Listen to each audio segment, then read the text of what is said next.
कश्यप ऋषि जी के साथ में जब सुरभि मां कामधेनु का विवाह हो गया, चली गई। और कश्यप ऋषि के साथ में जब माता सुरभि मां कामधेनु जब गई, कश्यप बाबा के आश्रम में जब पहुंची,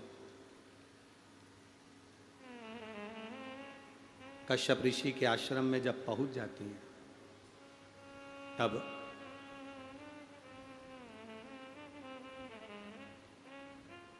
आज कश्यप ऋषि सुरभि को देख रहे हैं। और कश्यप ऋषि ने सुरभि को क्या देखा कि सुरभि गाय के पूरे शरीर में 33 कोटि देवी देवता विराज, संपूर्ण शरीर के अंदर।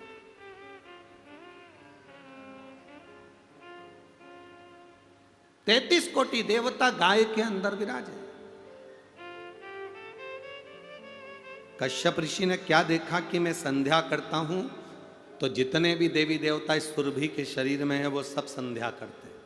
मैं भजन करता हूं, सुरभि के शरीर में जितने भी देवता हैं वो भजन करते हैं। मैं कीर्तन करता हूं, सुरभि के शरीर में जितने भी देवता हैं वो सब कीर्तन करते हैं।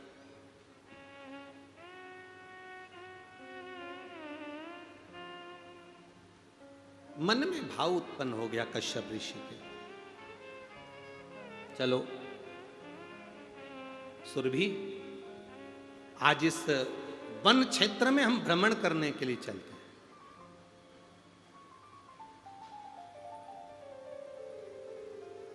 और वन क्षेत्र में भ्रमण के लिए जब कश्यप ऋषि सुरभि गाय को लेकर निकले, माता सुरभि कामधेनु को लेकर निकले,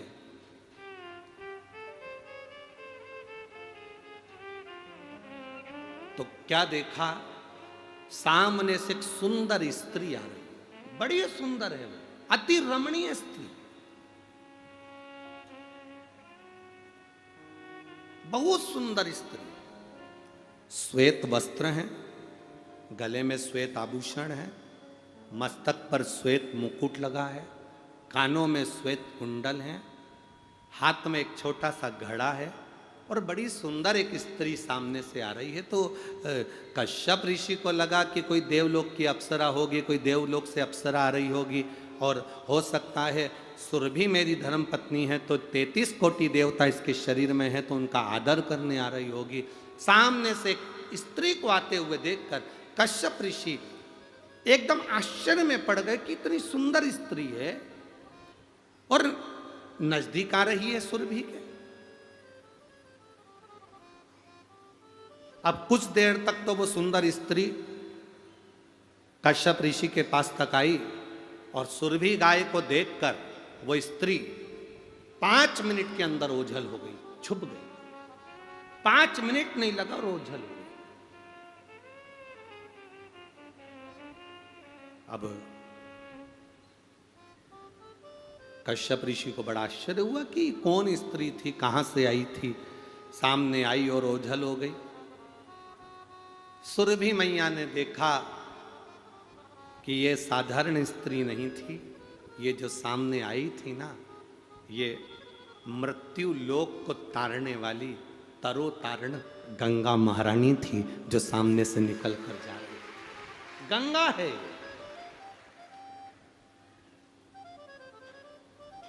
जो ये सामने से निकल कर जा रही है, ये गंगा है। कश्यप ऋषि से सुरभि मां ने कहा, जो सामने आपको दिखी थी सुंदर स्त्री वो गंगा थी। गंगा? हाँ, तो रुकी क्यों नहीं, ठहरी क्यों नहीं? उस गंगा ने मुझसे बात क्यों नहीं करी? गंगा तो मां है, बात तो करना थी, पता नहीं क्यों नहीं करी। और सुरभि मैया कश्यप ऋषि के साथ घूमती घूमती वापिस अपने कश्यप बाबा के आश्रम में पहुंच गई। गंगा के हृदय में बेचैनी आने लगी, गंगा अंदर से क्षुब्ध रहने लगी, अंदर से मौन रहने लगी। कभी कभी ऐसा होता है, देवरानी शादी कर कर जब देवर की शादी होती है और देवरानी आ जाती है, तो घर में जो जेठानी रहती है उसको ऐसा लगने लगता है कि मेरी मान, मेरा सम्मान, मेरी प्रतिष्ठा कम हो गई। सास देवरानी को ज़्यादा चाहती है, सास छोटी बहू को ज़्यादा चाहती है। पर निवेदन करूँगा मेरा छोटी माताओं से, छोटी देवरानी से, जेठानी से, घर की बहुओं से एक निवेदन करूँगा, कभी मत सोचना कि सास छोटी को ज़्यादा चाह रही है कि बहू बड़ी को ज़्यादा चाह रही है। किसी सास से पूछना तुम्हें छोटी बहू ज़्यादा अच्छी लगती है कि बड़ी बहू अच्छी लगती है, सास हमेशा एक ही बात कहेगी, मैंने दोनों बेटों को बराबर का दूध पिलाया है, इसलिए मेरे बेटे बराबर हैं तो मेरी बहुएं भी बराबर। और सासुओं से निवेदन है, कभी मत कहना कि बड़ी बहू अच्छी कि छोटी बहू अच्छी। बुढ़ापे आते आते किसी भी बहू से पाला पड़ सकता है, गेंद किसी के भी पाले में जा सकती है, इसलिए कभी मत बोलो कि छोटी अच्छी कि बड़ी अच्छी। हमेशा कहो मेरी दोनों बहुएं बहुत अच्छी हैं, बढ़िया। जिसके यहाँ अच्छा खाना मिल जाए उसके यहाँ से खा लो, उसमें क्या दिक्कत है। पर कभी मुख से मत कहो कि बड़ी अच्छी कि छोटी अच्छी। मेरी दोनों बहुएं बढ़िया, मेरी मंजली बहू बहुत बढ़िया, संजली बहू बहुत बढ़िया, मेरा परिवार बहुत बढ़िया। तुम्हारी बहू में सबसे अच्छी बहू कौन सी है मुझे नहीं मालूम, मैं तो इतना जानती हूँ, खाना खाने बैठती हूँ, एक बहू पानी भर देती है, दूसरी बहू रोटी ला देती है। मैं जब कहीं जाती हूँ एक बहू बैग जमा देती है, दूसरी बहू मेरा टिकट करा देती है। मेरे को कहीं पर भी जाना हो मेरी बहू दोनों अच्छी हैं। कभी मत कहो कि बड़ी अच्छी कि छोटी अच्छी, क्योंकि ये बुढ़ापे का जीवन ना जाने किससे पाला पड़ जाए। कभी अपनी जिंदगी में मत कहो कि ये छोटा अच्छा कि बड़ा अच्छा, सब अच्छे। आज सबसे ज्यादा दिक्कत कहां पड़ी है?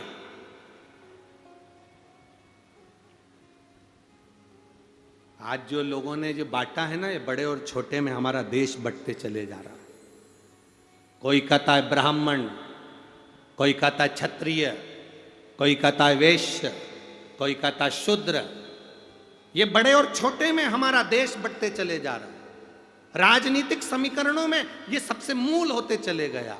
कोई कहता है हमने ब्राह्मणों को अपने कब्जे में कर रखा है, कोई कहता है हमने क्षत्रियों को अपने कब्जे में कर रखा है, कोई कहता हमने वैश्यों को अपने कब्जे में रखा है, कोई कहता हमने शूद्रों को अपने कब्जे में रखा है। सब राजनीतिक पेतरने हैं जिसके अनुसार ये अपने अपने कब्जे में कर रखे हैं। पर समझने की जरूरत तुमको है, समझने की जरूरत आपको है। कभी अपने भीतर ये मत लेकर आना कि ये बड़ा कि वो छोटा। तुम तो ये मानकर चलना कि शंकर का जो भक्त होता है वो श्रेष्ठ होता है, चाहे वो बड़ा हो चाहे छोटा हो। हमारी दृष्टि में सब सम होना चाहिए। ब्राह्मण, क्षत्रिय, वैश्य, शूद्र सब एक होना चाहिए, सब एक।